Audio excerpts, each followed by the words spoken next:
Rapaziada, é tempo de jogo e hoje vamos falar dos jogos que aconteceram na mesma rodada do jogo da seleção brasileira, tá? Os jogos da Alemanha e Paraguai e o jogo da Holanda e Marrocos. Já estamos separados, eu e o Vitor, tá? Quem juntou separa, já separamos. E agora a gente vai dar progresso nessa Copa aí por enquanto, nesse modelo aqui que vocês já estão acostumados. Rapaziada, vou começar com o jogo da Alemanha e Paraguai, que foi o primeiro jogo depois do jogo do Brasil. Vencemos, classificamos. Agora é do outro lado da tabela, tá? O jogo foi 1-1, Paraguai classificou nos pênaltis, rapaziada. A poderosa Alemanha já caiu. Deixou a desejar, tá? Tinha gente comentando que agora os torcedores da Alemanha estavam começando a acreditar por causa da fase de grupo que fez e tal. A Alemanha venceu 2 de 3 jogos, perdeu o último jogo contra o Equador na fase de grupos. Chegou aqui meio que 70, 80% favorita para esse jogo, ou até mais, tá? O Paraguai não era nem um pouco favorito. Se acreditava já, comentavam de um jogo entre Alemanha e França. Eu mesmo estava achando que ia ser esse resultado. A Alemanha ganharia e enfrentaria a França na próxima rodada, que eu acredito também que vai ganhar, tá? E que talvez a Alemanha pudesse ser uma das seleções que poderiam parar essa França, mas não é. E agora a gente tem Paraguai como uma possível adversária da França na próxima rodada. Possível porque a França ainda tem que classificar, mas chega disso, vamos falar do jogo rapidinho aqui com vocês. Primeiro tempo só dava Alemanha. Paraguai tem uma escapada e cria uma excelente jogada, tá? Bola parada, recuperação de bola parada, jogada criada pelo lado direito, cruzamento e gol aos 42 minutos com Enciso. Enciso abre o placar pro Paraguai. Uma jogada que a gente falava, caramba, não sabia que o Paraguai tinha essa qualidade técnica para pôr a bola no chão e trabalhar para fazer uma jogada tão boa contra a Alemanha. E abre o placar 1-0. A partir daí, a Alemanha fica meio assim, né? Ela tava um pouquinho mexida, colocou um Undav no lugar do Musiala. Porque o Undav vinha pedindo sim passagem nesse time titular. Conseguiu essa passagem, mas no primeiro tempo não conseguiu contribuir tanto assim. No segundo tempo acaba sendo substituído pelo próprio Musiala. Partida meio abaixo.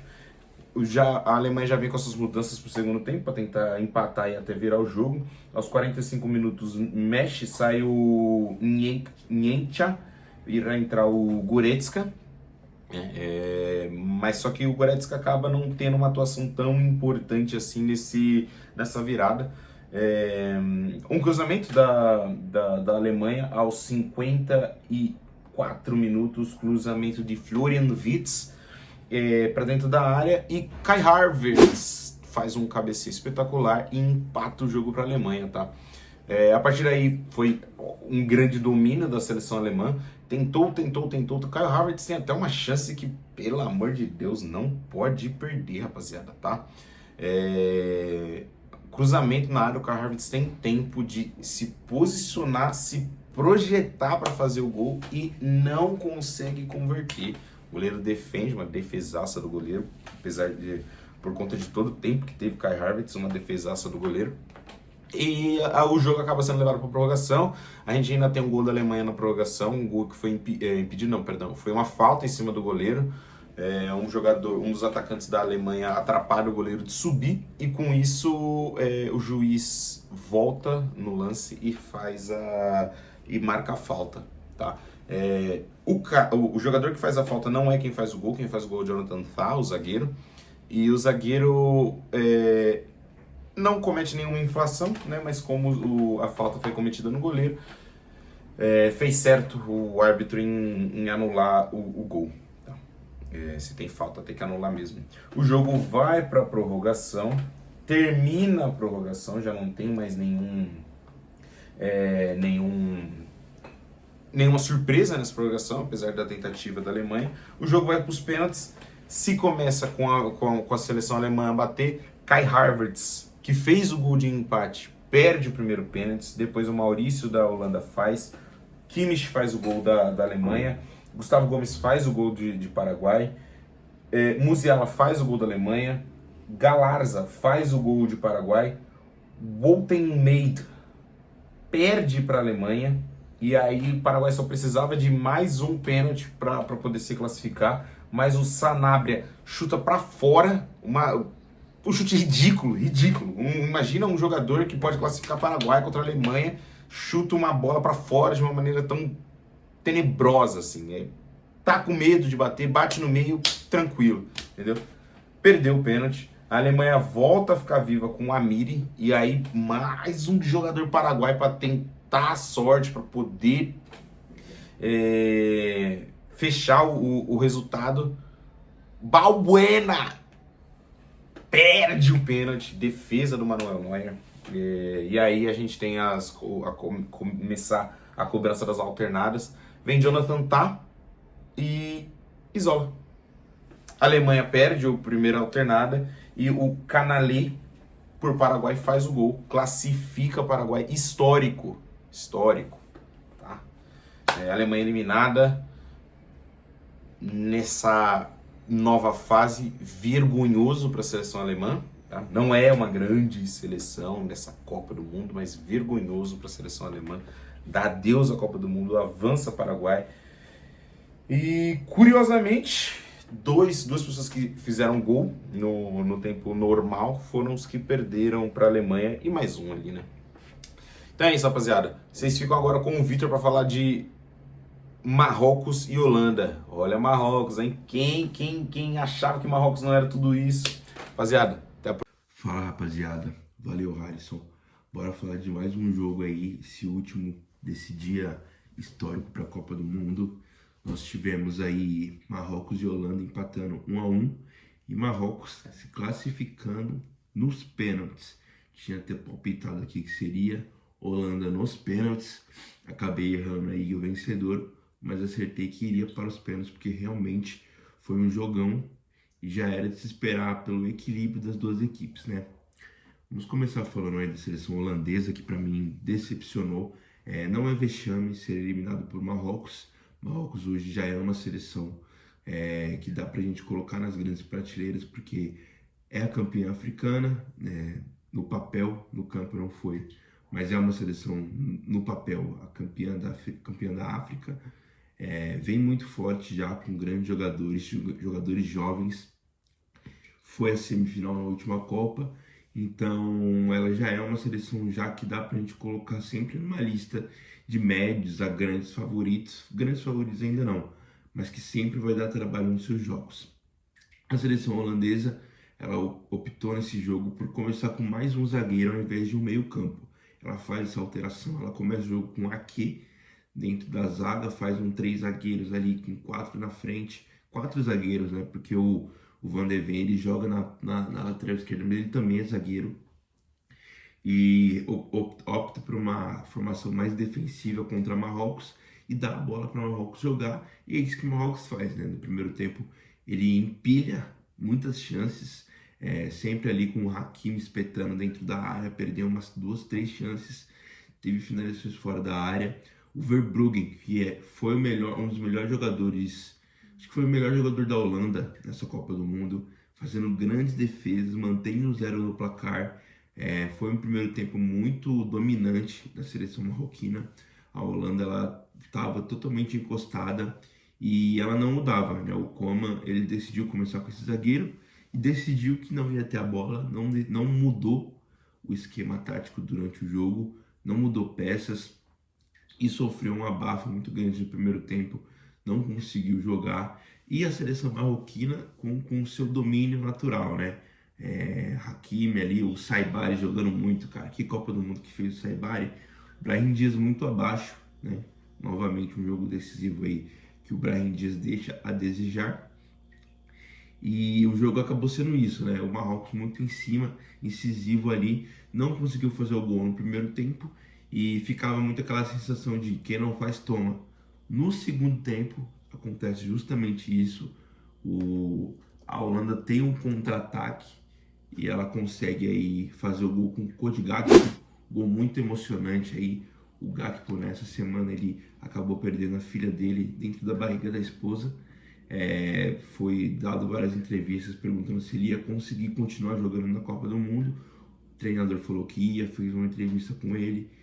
Ele teve todo o apoio dos companheiros e no momento mais decisivo da Holanda na Copa, ele estava lá para marcar, depois do gol se ajoelhou ao chão, dedicou esse gol à filha, apontando para o céu. Então foi um momento muito emocionante de Copa do Mundo. Um gol do Gakpo, que é um Mister Copas, né, para essa Holanda, sempre presente nas Copas do Mundo.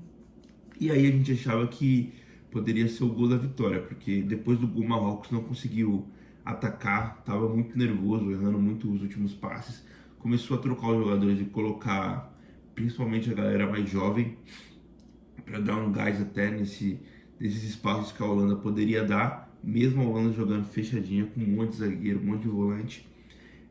No final do jogo, né, aos 90 mais um, Issa Diop fez um gol de cabeça, uma testada firme, uma jogada pelo lado esquerdo, um cruzamento. Foi em cima do Virgil van Dijk, que estava fazendo um jogo perfeito, mas nesse único detalhe o Diop conseguiu empatar, colocando justiça no placar. O Marrocos não merecia perder esse jogo, fez um grande jogo e merecia uma sorte melhor, né? O jogo empatou, foi para prorrogação. Prorrogação nós tivemos uma jogada só, basicamente. Foi um jogo muito estudado, mas foi uma das melhores jogadas assim, que a gente viu. Para mim foi a defesa da Copa do Verbruggen, né? O Hakimi teve uma jogada ali dentro da área, fez o corte no zagueiro, finalizou forte e o Verbruggen conseguiu fazer um milagre, assim, milagre mesmo. Defesa que basicamente garantiu um empate no placar, né? A Holanda ainda conseguia tentar algumas jogadas com o Summerville, correndo pela velocidade dele, mas foi uma prorrogação muito mais estudada de dois times que não queriam perder do que alguém queria ganhar, né? E aí a gente foi para nossa famigerada disputa por pênaltis, uma disputa por pênaltis muito nível emocionante, né? Mas um nível abaixo, né? A gente começou com o Koop Meiners marcando para a Holanda, e aí o Euanaio Ainaoui, ele perdeu, né, para o Marrocos, bateu na trave, um chute forte, tirou do goleiro, mas bateu na trave. E aí tivemos aí pela primeira vez que eu vi na vida, né, jogador perdendo pênalti sem goleiro, porque o Kluivert deslocou o Bono. O Bono ele não estava esperando ninguém, tá? Ele estava indo pro lado que ele queria e é isso, tá nem aí. O Kluivert desloca ele vai pro seu lado direito e ele tem o canto todo esquerdo para bater e ele bate na trave. Aí o Hakimi chuta forte, baixa altura, em cima do goleiro do Verbruggen, só que a bola passa debaixo dele, não sei como, não sei o que aconteceu aí, oração, reza, alguma coisa aconteceu porque a bola passa por dentro do Verbruggen e empata o jogo. O Weghorst faz o gol, deixando 2-1 no placar, o Taube também, deixando 2-2, e aí o Timber, né, faz a pior cobrança que eu já vi na minha vida. Novamente deslocou o goleiro Bono, que correu como se estivesse fugindo da polícia pro lado esquerdo, deixou pro lado direito, né, ele deixou o lado esquerdo do Timber livre e ele bate para fora, né? O outro bateu na trave, ele conseguiu errar o gol. Acho que foi a pior cobrança que eu já vi na minha vida. Depois o Hakimi tinha a chance de ir para frente do placar e erra, chuta na trave também, um show de erros. Fomos para as últimas duas cobranças. Summerville, um dos destaques da Holanda nessa Copa, ele bate forte no alto, só que o Bono decidiu não pular, decidiu, como eu falei para vocês, ele estava correndo. Como ele estava correndo, ele estava em pé, então ele correu pro lado do chute e fez a defesaça, defesa foda mesmo. E finalizamos aí com o Saibari na última cobrança, o destaque da seleção marroquina, o melhor jogador de Marrocos na Copa, bate bem, garante a classificação marroquina, que vai enfrentar agora o Canadá e deixa a Holanda aí novamente sendo eliminada nas oitavas de final, dessa vez nas 16 avos, mas sendo eliminada nos pênaltis, como foi em 22, como foi em 2014. Inclusive a Holanda mantém aí sua invencibilidade desde 2010, que não perde um jogo de Copa do Mundo, porque foi eliminado, perdeu para a Espanha na prorrogação, se eu não me engano. 2014 perdeu nos pênaltis, 2022 perdeu nos pênaltis, 2026 perdeu nos pênaltis. Foi isso. Passo só um pouquinho para vocês a agenda de hoje, tá? Hoje nós temos possível adversário do Brasil. Possível não, o adversário do Brasil às 14 horas com Costa do Marfim e Noruega. Acho que vai ser 2-1 Noruega. Temos França e Suécia acho que será 3-1 França. E para encerrar a noite temos México e Equador, jogaço, 10 horas da noite. Acredito que o Equador vai surpreender aí com 1-0 e garantir uma classificação ainda mais histórica do que eles já fizeram ganhando da Alemanha, né? Foi isso, rapaziada. Mais um vídeo. Peço que vocês deixem um like, comentário. Concordo que você achou da eliminação da Holanda, do jogo histórico do Paraguai. Deixa aqui embaixo, curta, compartilha e até a próxima. Valeu!